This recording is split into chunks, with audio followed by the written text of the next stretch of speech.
नमस्ते, मेरा नाम है बलजीत यादव। मैं बहुत स्वागत करता हूं आपका अपने YouTube चैनल पर। आज आपके सामने उपस्थित हैं एक नए विषय के साथ। आज का विषय थोड़ा रोचक है। आज का विषय है कि बर्बरिक के 3 बाणों का रहस्य क्या था। जैसा कि आपने महाभारत में देखा कि जब बर्बरिक जी की एंट्री होती है, पहले तो जान लेते हैं बर्बरिक थे कौन। देखिए, बर्बरिक जी घटोत्कच और मोरवी के पुत्र थे। घटोत्कच भीम के पुत्र थे, यानी भीम के पौत्र हो गए। तो बर्बरिक जी ने लखनऊ में एक स्थान है, चंद्रिका देवी मंदिर पड़ता है, तो वहाँ पर तप किया था एक वट वृक्ष के नीचे। तो माँ चंडी से उन्होंने 3 बाण प्राप्त किए और वो 3 बाण लेकर वो जब गए कुरुक्षेत्र आए युद्ध में भाग लेने के लिए, तो बहुत चिंता का विषय हो गया।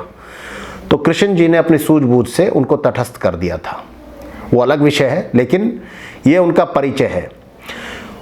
मूल विषय पर आते हैं कि उन्होंने 3 बाणों में ऐसा क्या रहस्य था कि 3 ही बाण में वो पूरे युद्ध को पलट सकते थे। एक शर्त रखी थी माँ ने उनके सामने कि तुम इन 3 बाणों का प्रयोग उन्हीं के लिए करोगे जो युद्ध में हार रहा होगा, उसकी तरफ से तुम लड़ोगे। तो आप देखते हैं कि हमेशा खाटू श्याम जी का जो मंदिर है राजस्थान में, जहाँ उन्होंने तप किया, कृष्ण जी के आदेश पे वो आ गए थे, तो 3 बाण छपे रहते हैं और उस पर लिखा रहता है हारे का सहारा बाबा श्याम हमारा, और उसमें ऊपर लिखा रहता है मां सेव्यम पराजितः। उसका अर्थ क्या है?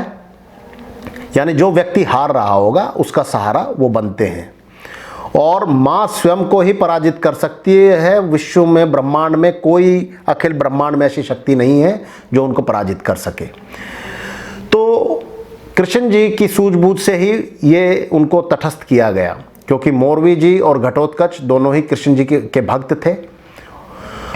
तो इन बाणों का रहस्य ये था कि इन तीनों बाणों का रहस्य सबसे बड़ा था साइंटिफिक कारण, जो मैं बार बार कहता रहा हूँ कि उस वक्त भी मिसाइल्स थी, उस वक्त भी आधुनिक हथियार की तरह विध्वंसक हथियार थे, वेपन्स बहुत मारक थे। तो उन बाणों में एक बाण था इलेक्ट्रॉन का, एक बाण था न्यूट्रॉन का, एक बाण था प्लूटॉन का। तो जब इन तीनों बाणों का प्रयोग कर दिया जाए, तो आप जैसे हम ऑक्सीजन के साथ खाली ऑक्सीजन हम इनहेल नहीं करते हैं, ऑक्सीजन के साथ हम इलेक्ट्रॉन भी, न्यूट्रॉन भी, प्रोटॉन भी, ये हम तीनों इनहेल करते हैं, क्योंकि खाली ऑक्सीजन से तो आपको पता है सिर्फ बर्फ ही जमेगी। तो जो लोग हमेशा इस सोच में लगे रहते हैं कि हम ज़्यादा से ज़्यादा ऑक्सीजन ले लें, उनको ये सोचना चाहिए कि हमारी बॉडी को केवल 20% तक या 25% तक ही बॉडी को, पूरी बॉडी को ज़रूरत पड़ती है ऑक्सीजन की, जो 100% ऑक्सीजन के लिए लालायित रहते हैं। जैसे कहते थे घी खाइए, घी में ऑक्सीजन बहुत है, ऐसी चीज़ लीजिए ऑक्सीजन। ऑक्सीजन के पीछे भागने के लिए इतनी ज़रूरत नहीं है, क्योंकि उसके साथ बहुत सारी चीज़ें मिलकर हमारी बॉडी में जाती है। लेकिन कम मात्रा में, सीमित मात्रा में प्रकृति ने जो व्यवस्था की है हमारे लिए या इस एनवायरनमेंट के लिए, वो तो ठीक है।